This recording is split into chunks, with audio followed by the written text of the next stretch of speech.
দিয়ে ভালো করে ধুয়ে নিব। আর বাজার থেকে কিন্তু তরতাজা মাংস রান্না করলে খুবই মজা লাগে। এই পোকাটা দিয়া পাক করবা, তাহলে মাংসগুলো সিদ্ধ হবে জলদি। পোকা নিয়ে এসো। হ্যাঁ, তাড়াতাড়ি সিদ্ধ হবে।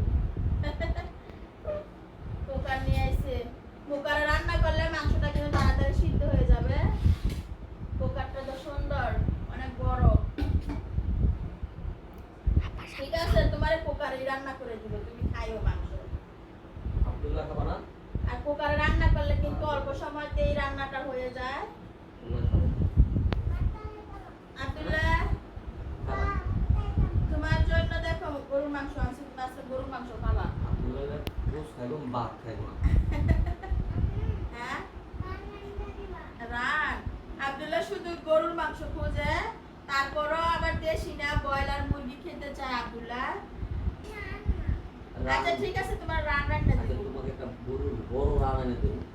আব্দুল্লাহ গরুর মাংস খাইতে চায় না, শুধু মুরগি খাইতে চায়, মুরগির রান, ঠিক না? আব্দুল্লাহ বড় গরুর রান এনে দেবো, একটা বড় গরুর রান আছে না? ঠিক আছে না? ঠিক আছে।